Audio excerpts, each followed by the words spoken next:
Leo's the best thing that's ever happened to Amber, my wife and I. He's my rock. I believe in him so much, and every moment I get to spend with him is just, it's magic.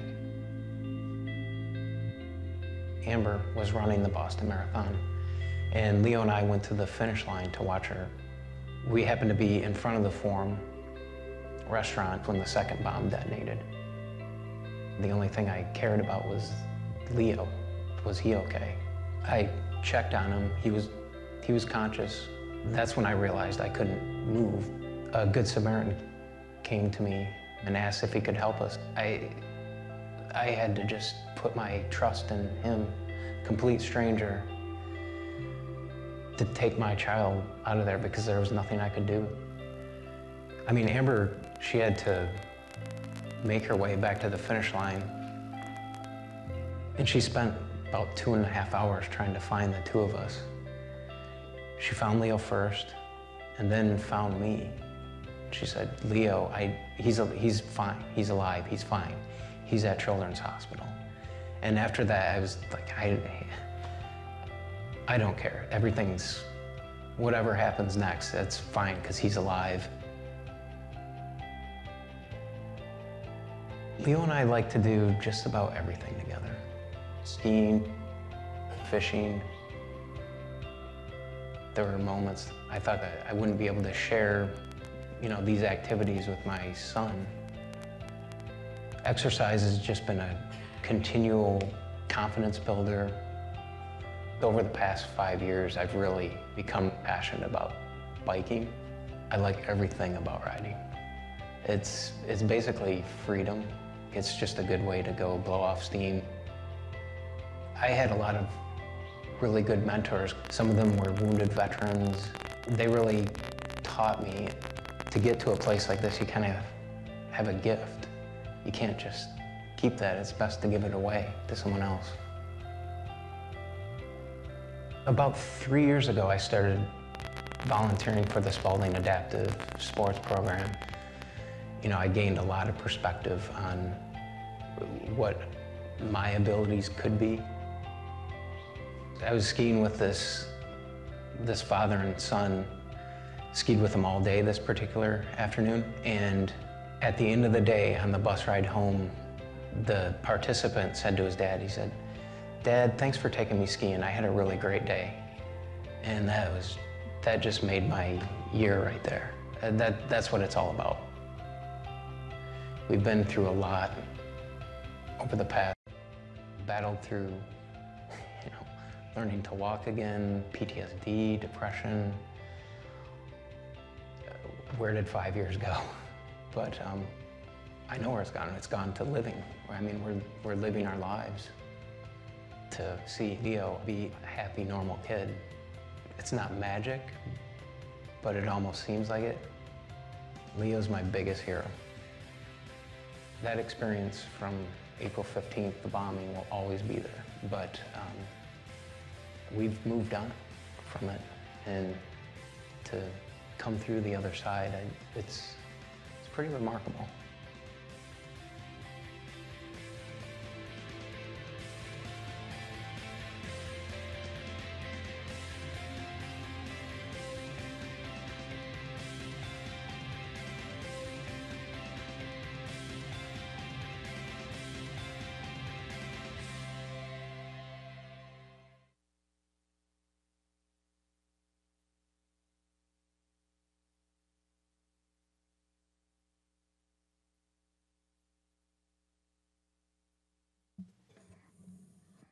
Wow.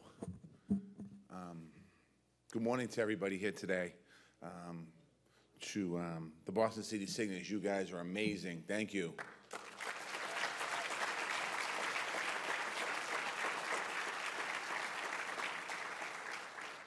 Thanks everyone for joining us here this morning. To the survivors, the friends, the families, everyone who lost somebody they love, we want to say thank you for sharing this day with us. And telling a story, as you just saw, Steve asked the question that many of us have been asking ourselves: where did 5 years go? These years have been full and filled with hard work and the hard work of healing. this survivor community has built an unbreakable bonds of friendship. They've created a movement of solidarity and hope that's literally changing the world. As Steve said, these years have gone to living. The only way to move forward is one step at a time. Some days I know are harder than others. And sometimes the pain feels so real, like it's happening all over again. But we keep moving forward, and we keep the faith. And most importantly, we love one another. Over the last 5 years, we have witnessed the unbelievable resilience of the survivors and the grace of everyone who lost a son, a daughter, a sister, a brother, a niece, a nephew, a grandchild, or a close friend. It's a tight-knit community founded on the compassion and understanding. For many, it's a new kind of family. On April 15, 2013, our city changed forever. But over the last 5 years, we've reclaimed hope. We've reclaimed the finish line. And Boston has emerged with a new strength, a resilience rooted in love. This survivor community has mobilized our entire city. There was an outpouring in the days following the tragedy. From the One Fund to neighborhood vigils, our city discovered the depths of our common purpose. For the last 5 years, it's persisted. And it's one of the most powerful things that I have ever witnessed. The marathon itself has become a movement. No matter who we're rooting on, everyone knows that we're really cheering the same thing. So the question now is not, where are the 5 years gone? The question is, where do we go from here? Every year, every day, it's a victory. But on the road to recovery, we still have a long way to go. This is something that all the survivors will carry for the rest of their lives.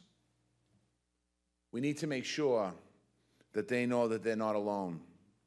We need to cheer them on every single day. We need to learn from their courage and honor them in spreading kindness. No more hurting people. Peace, as little Martin Richards said. On April 15th, it will be Forever One Boston Day, a citywide call to service. The response has been bigger than we've ever imagined. Soon we'll have beautiful public markers designed by the families as permanent monuments here on Boylston Street. So where will we be 5 years from now? Or 10? Or when Henry and Jane are all grown up? It's hard to say. But I do know that we're only getting stronger. The survivor community has proven Boston has a light that can never be put out. And day after day, one step at a time, we keep going. I want to thank you for sharing your strength in this day with all of us. Thank you for showing the meaning of resilience. Now I'd like to ask the Governor, Charlie Baker, to come up.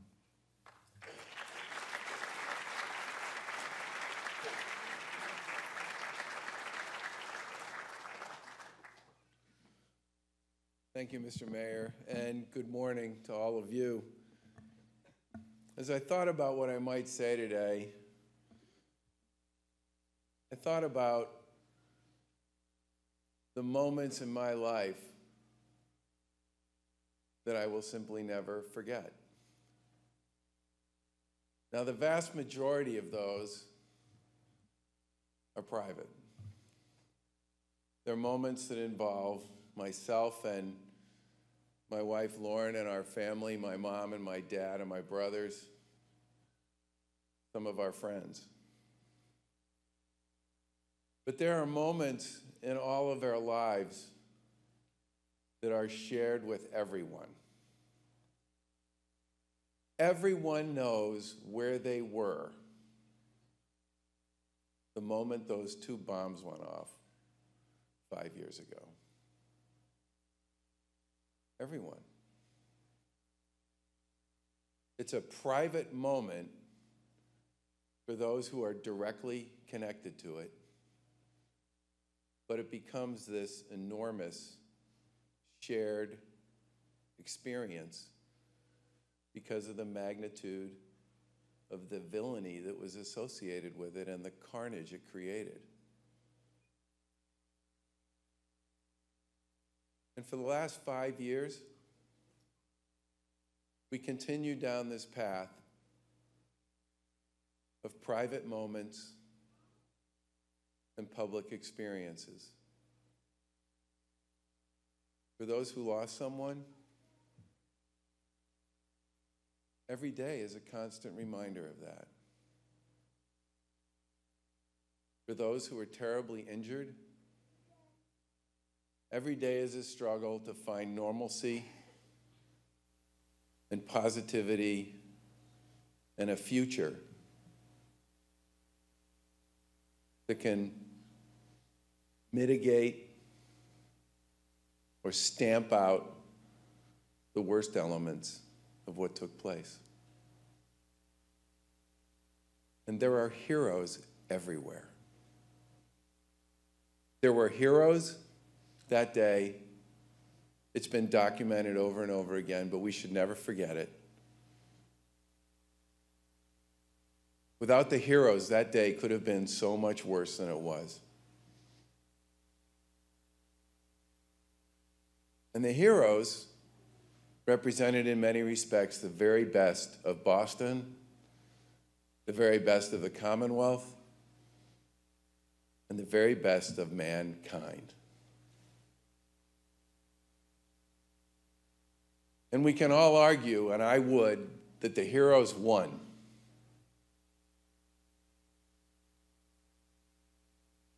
But for those people who lost someone that day, or in the subsequent days, of the events that surrounded the incidents themselves, that's pretty cold comfort. What I would say to them is, having had a chance to watch them do all they can to find purpose and hope and possibility in the wreckage of the events of that day, you are heroes. And you're heroes to each other, and you're heroes to all who've had a chance to hear your stories. And the same goes for those people who were damaged by the events of that day, who have found a positive path forward and a way to build a new life, a different one, but a good one on the heels of that tragedy. 5 years. 5 years of private lives lived through an enormously public event and a shared experience. And despite it all, I don't think anybody would dispute that there were far more heroes, far more courage, far more steely strength that came out of all that than anybody could have ever imagined in that moment, those 2 moments of terror. Boston is a great city. It was always a great city. The marathon was a great race. It will always be a great race. But both were forever changed by the events of that day. And we should all remember that the vast majority of the people almost everyone who was part of that experience stood up when it mattered most for each other, for the person standing next to them, for the person who's run for 5 years since then on behalf of a cause or a community, to find the positive and the hope and the possibility.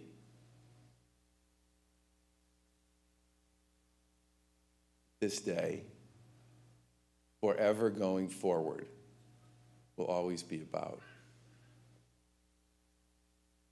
God bless.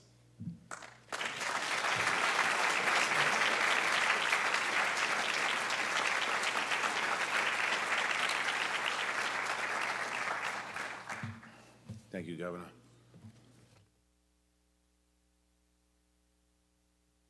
Over the last 5 years, I've had the honor of getting to know many of the survivors, including many of you here today. In a moment, I'm going to invite one special person of that community up here to join me. I've had the chance to watch two of those young people from Dorchester, Henry and Jane, grow up. They're absolutely incredible people. They miss their brother, and I hope that they know that the entire city considers them to be our little brothers and sisters now. I'd like to welcome Henry to the stage, to the podium.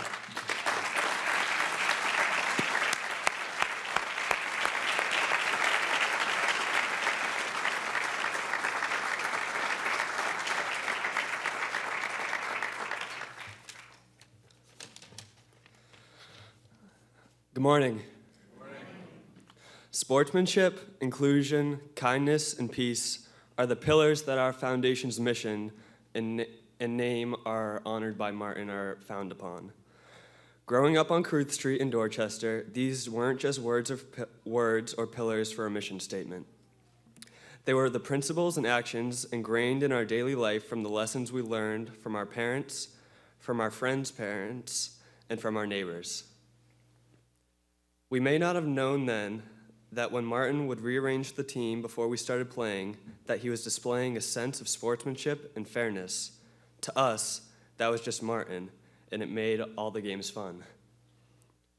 We didn't know that social justice was what we learned when we marched with Tina Cherry and all the moms in a call for peace in our neighborhood. We just knew it was the right thing to do. We didn't know that when we painted banners for Dorchester Day in our driveway with our neighbors that we were building community.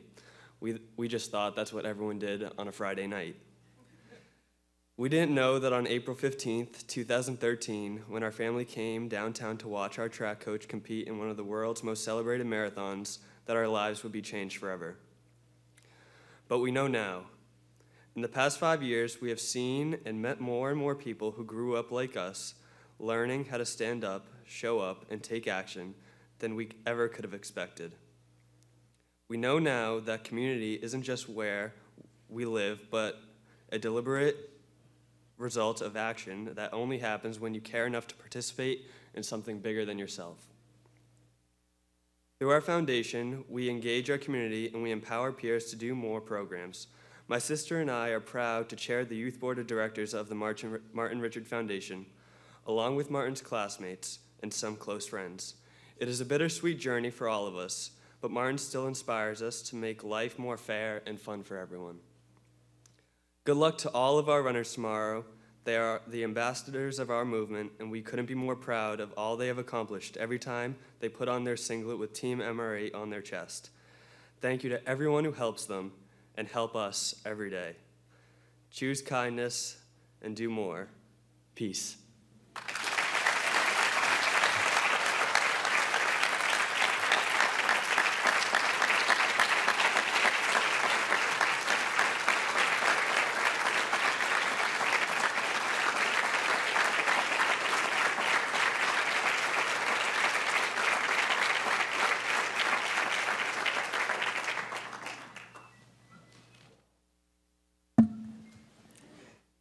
I can only hope when I grow up that I can be like Henry and his sister Jane.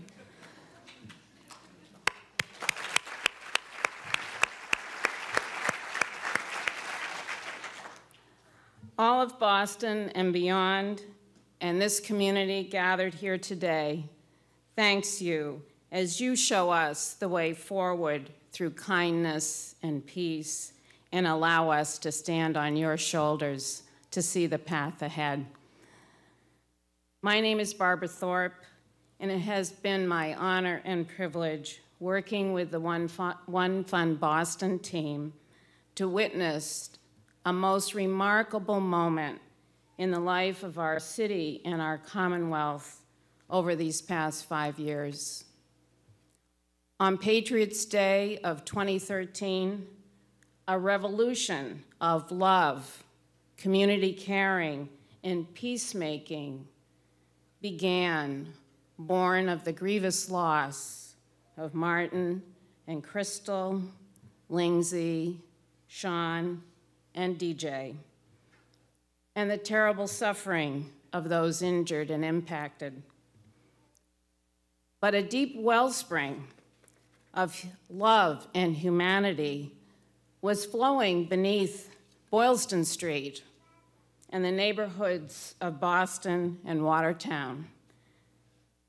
And it burst forth that day with a force and a beauty that continues to carry us into places we could not have imagined on Marathon Monday 2013.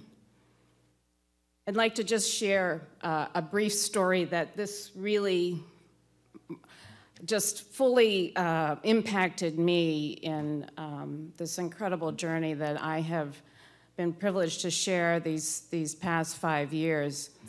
In August of 2013, a boy from Hiroshima, Japan, named Kido, arrived in Boston with his dad.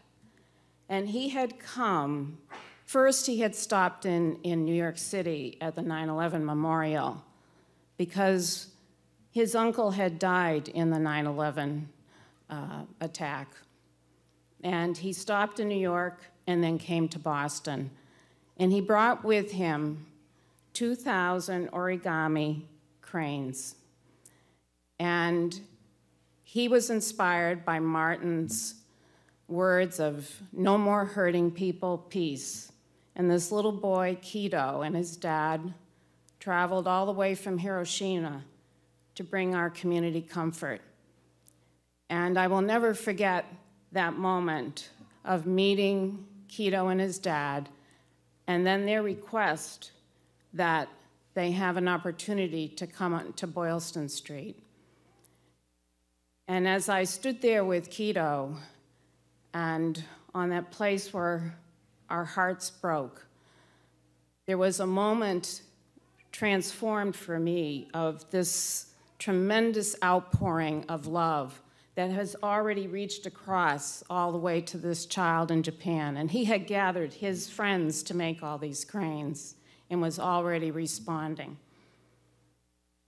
It's really quite extraordinary. I think for those of us who have lived these past 5 years, we've come to understand that something has happened here in Boston that is really quite extraordinary, and it continues to build. It wasn't just in that moment, in the days and weeks after, but it has continued. It had deep roots and has continued to endure and to grow and to carry us forward. It's really quite a remarkable opportunity for us to all continue to grow and to learn from Henry and Jane and Leo and Kido and all of those children who point us and show us the way forward. The 2 short videos that will play in a few moments, as well as the one that opened our program, are a snapshot, a window, if you will, into the path of recovery and healing and hope that continues to point us forward in Boston and throughout the country and the world. Each person who was impacted could easily have been the subject of his or her own video. I know this, as so many of you have so graciously allowed us, all of us, to be a part of your lives over these past 5 years. And as we are gathered here today, I could not let this day pass without remembering 3 members of our community whose lives continue to inspire us with courage in the face of adversity and selfless love for the sake of the well-being of others. Mayor Menino, Victoria McGrath, and Kevin White. Your leadership, your compassion, and your friendship will be forever a source of inspiration for us all. May you rest in peace. You will never be forgotten. The path forward is not without its challenges, but let us continue to draw strength and hope from one another. I love you all. God bless you.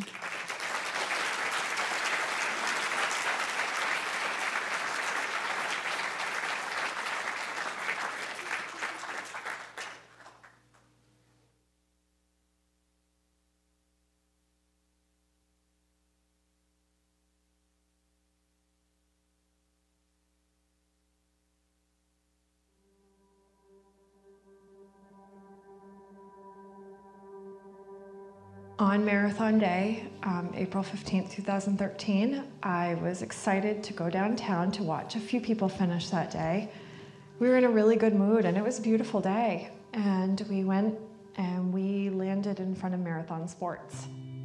All of a sudden, I felt heat and I couldn't hear anything, and it was really quick. The day I checked out of the hospital, I had to learn to walk again. I would heal a little bit and then have another surgery and then kind of start that process all over again. So for months, I felt very lonely and isolated.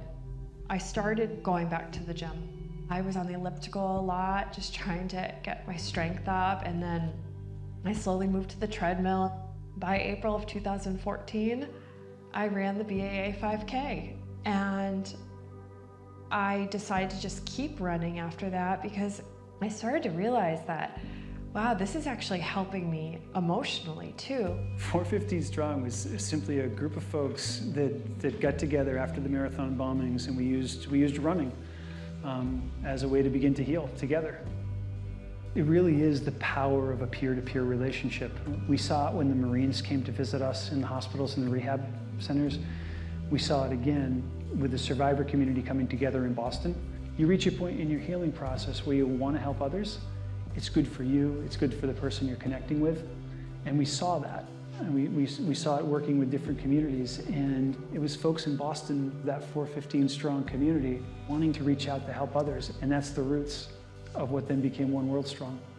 Maybe you have people in your own community, and that's extremely helpful, but I think it's really powerful when you start having people from other communities kind of starting to hold hands and reaching across oceans.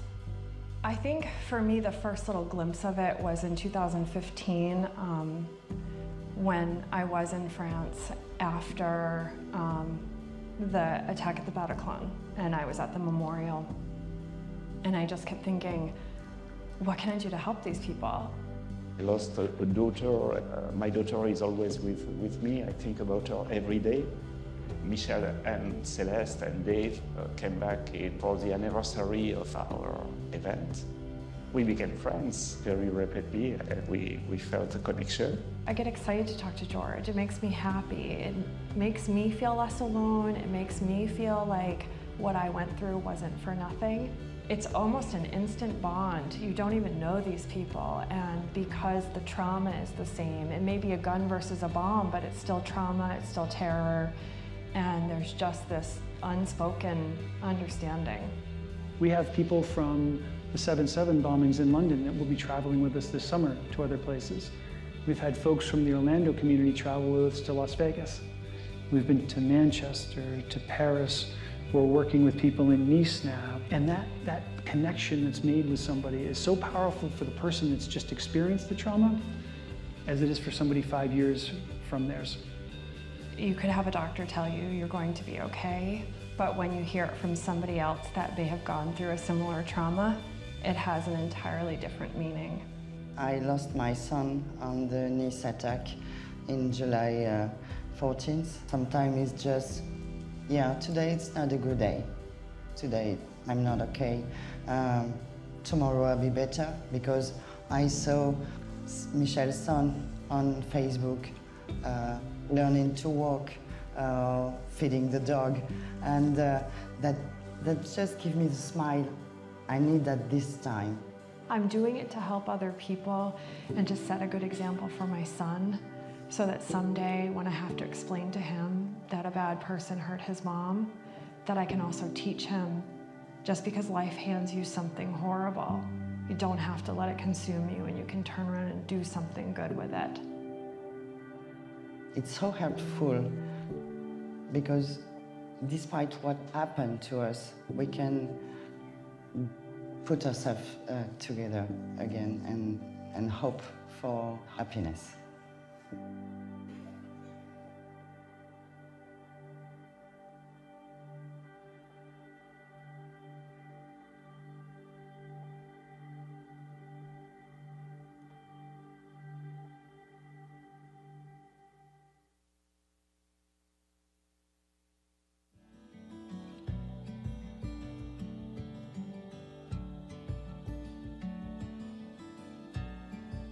Boston as a whole, you just get a feeling of pride to be from Boston. I was born and raised in Dorchester. It's definitely in my blood. I have been a police officer since 2010, just almost 7 years on the street. My relationship with the Liu family started immediately after the Boston Marathon bombing. I wanted Lindsay's family to know that she wasn't alone, the day that she left us. I think about Lindsay all the time, depending on where I'm driving in the city, especially around BU, on Boylston Street. I know personally with my own family, we lost our cousin in the war in Iraq, and knowing what my family's gone through, I just felt it was important to reach out. Lindsay, being from China, and her parents in China still, had a secondary mom, if you will, here, her Aunt Helen. Every time when I see Lauren, you just felt Lindsay with her. She was there, with her when she died. Is that connection, that bond is just very strong.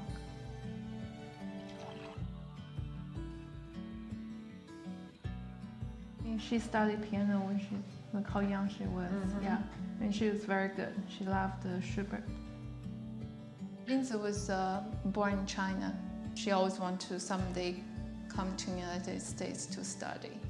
So she had prepared all her life, actually, to come here.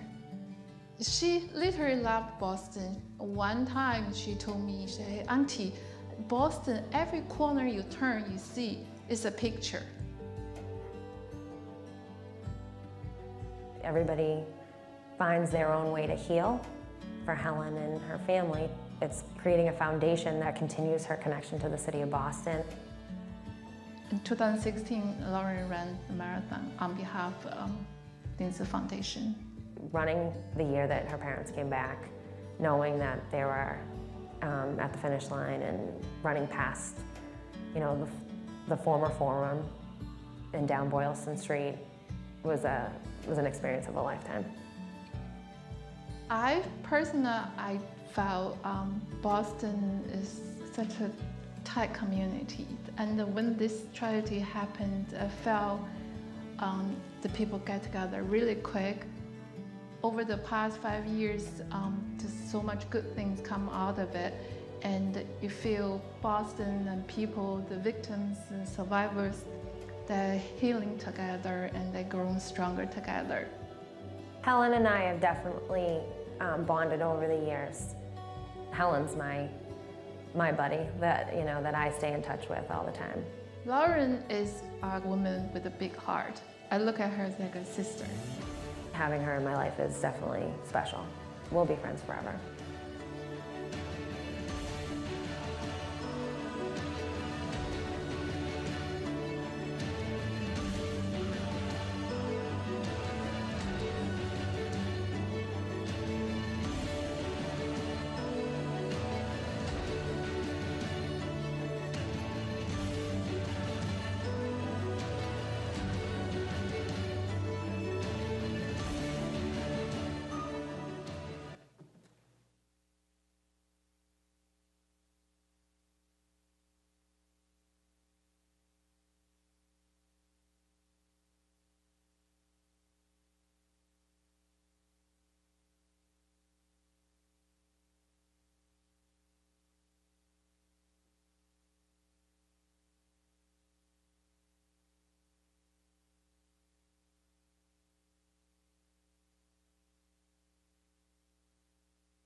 Thank you again, Boston City Singers. How about another round of applause? These guys are amazing.